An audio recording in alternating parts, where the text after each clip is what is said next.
دوسرا کام جو آج کے دن میں شام کے بعد کا ہے وہ چاند رات کے احکام ہیں، جسے ہم لیلۃ الجائزہ کہتے ہیں۔ اس کی چند فضیلتیں ہیں، وہ میں آپ کی خدمت میں رکھتا ہوں۔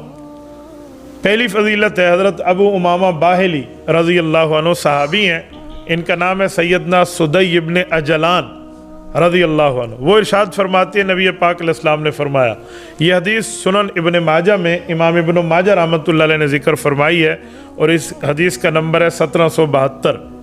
وہ ارشاد فرماتے ہیں، نبی پاک نے یوں فرمایا، من قام لیلۃ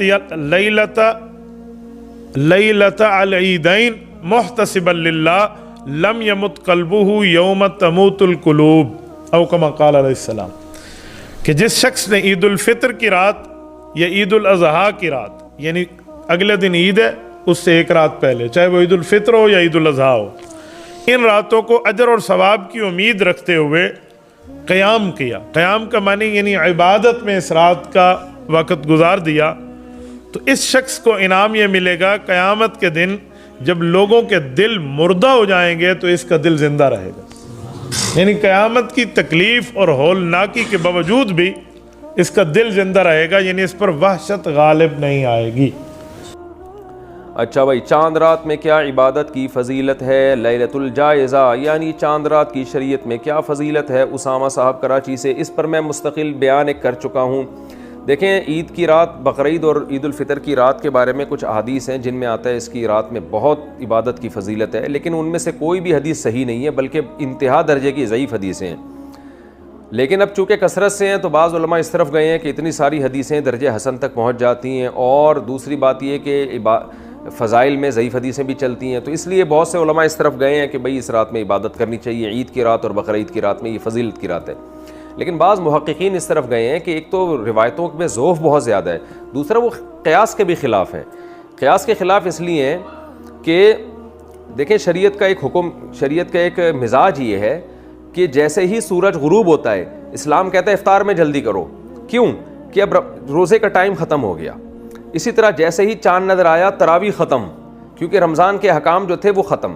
اسی طرح نبی صلی اللہ علیہ وسلم عید الفطر کے دن نماز سے پہلے کچھ میٹھا کھایا کرتے تھے، اس میں یہی حکمت تھی، یہ بتانے کے لیے کہ آج ہمارا روزہ نہیں ہے۔ تو اس سے پتہ چلتا ہے جب رمضان جاتا ہے تو اپنے تمام لوازمات کے ساتھ جاتا ہے، تو راتوں کی عبادت کی جو فضیلت تھی رمضان کی، رمضان جاتے ہی وہ فضیلت بھی ختم ہو گئی، اور دن میں روزے کی جو فضیلت تھی رمضان جاتے ہی وہ روزے کی فضیلت بھی ختم۔ یہی وجہ ہے کہ نبی صلی اللہ علیہ وسلم پہل کر رہے ہیں، حالانکہ بقرعید میں آپ جلدی نہیں کھاتے تھے، لیکن عید الفطر میں آپ عید سے پہلے کچھ کھاتے تھے۔ اس میں بڑی حکمت یہی ہے کہ بھائی اب روزہ ختم ہو چکا ہے، اب تو کھانے میں جلدی کرنی ہے۔ تو اس کا تقاضا یہ ہے کہ عید کی جو رات ہے وہ آرام کی رات ہو، اور وہ جو رمضان میں ایک پورا اللہ نے ہم سے عبادت کروائی اور اس کی راتوں کو لوگ لیلۃ القدر میں جاگے اور رمضان کی راتوں کو عبادت کیا، تو وہ عبادت کا ٹائم اب ختم ہو چکا ہے، اب یہ رات ایک نارمل رات کی طرح ہے۔ السلام علیکم ورحمۃ اللہ وبرکاتہ۔ جی تو میرے دوستو، آپ نے گفتگو سنی مفتی عبدالواحد قریشی صاحب کی لیلۃ الجائزہ کے متعلق۔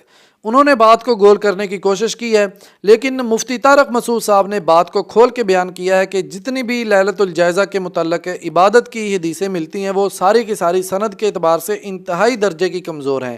تو اب جس نے عبادت کرنی ہے وہ بڑھ چڑھ کر عبادت کرے، اور جس نے عبادت نہیں کرنی وہ آرام کرے۔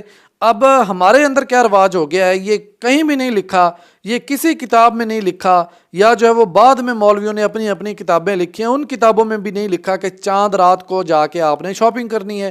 چاند رات کو ہماری بہنیں جاتی ہیں اور کپڑے ان کے اللہ معاف فرمائے، اور پھر یہ بازو ہاتھ میں دیتی ہیں نامحرم مردوں کے کہ ہمیں چوڑیاں پہنا دو، کوئی ایک دے رہی ہوتی ہے، کوئی دونوں دے رہے ہوتے ہیں ہاتھ، یہ ساری کی ساری بے حیائی ہوتی ہے۔ اور پھر لیفینڈر قسم کے جو اکٹھے ہو جاتے ہیں لڑکے، وہ علیحدہ شیطان کو کہہ رہے ہوتے ہیں ٹینشن نہ لیں بھی، ہم آپ کے ساتھ ہیں، ہم پورا تعاون کریں گے آپ کے ساتھ ہے۔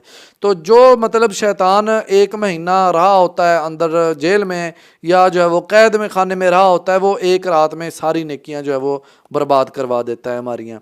تو یہ ضروری نہیں ہے کہ آپ نے چاند رات میں ہی شاپنگ کرنی ہے، آپ چاند 4 دن پہلے بھی چوڑیاں خرید سکتے ہیں، 4 دن پہلے بھی جیولری خرید سکتے ہیں۔ ضروری آج کل ہمارے اللہ معاف فرمائے ہمارے بازاروں میں چاند رات کو اتنی بے حیائی ہوتی ہے، اتنا رش لگا ہوتا ہے عورتوں کا کہ وہاں پہ چلنے کی جگہ بھی نہیں ملتی۔ تو دوستو ہمیں ان چیزوں سے بچنا ہے، ہمیں اسلام کے مطابق زندگی گزارنی ہے۔ ہم کس راستے پہ جا رہے ہیں، کس راستے پہ ہم جا رہے ہیں، آخر ہم چاہتے کیا ہیں؟ آخر ہم اس دنیا میں ایک مقصد کے لیے اللہ تعالیٰ نے بھیجا ہے ہمیں، ہم وہ مقصد ہی بھول گئے ہیں۔ ہمیں پتہ ہی نہیں ہے کہ وہ مقصد کیا کون سا ہے، بس یہ بے حیائی کرنی ہے، بس فیشن کرنا ہے، سارا کچھ ہو جائے، بس فیشن ہمیں مجبور کرتا ہے کہ ہم اسلام کی تعلیمات چھوڑ دیں، اسلام ہم فیشن نہیں کریں گے تو لوگ کیا کہیں گے۔ تو دوستو یہ سارے کے سارے دکھلاوے ہیں، یہ سارے کے سارے ادھر دنیا میں ہی رہ جانے ہیں۔ ساتھ جانا ہے تو اعمال جانے ہیں، تو ہمیں اعمال کی فکر ہے، ہمیں اعمال کی فکر کرنی چاہیے۔ ہمیں جو ہے وہ نماز کا طریقہ، ہمیں جو ہے وہ قرآن مجید کی تلاوت، ہمیں جو ہے وہ غسل کے فرائض، یہ چیزیں ہمارے لیے ضروری ہیں۔ چاند رات کو شاپنگ ضروری نہیں ہے۔ تو روزانہ کی طرح آخر میں یہ بات آپ سے کرتا ہوں کہ غزہ کے مسلمانوں کے لیے دعا کریں، عید میں دعا کریں، خصوصی دعا کریں ان کے مجاہدین کے لیے، اللہ تعالیٰ ان کو خصوصی آزادی عطا فرمائے۔ وآخر دعوانا ان الحمد للہ رب العالمین۔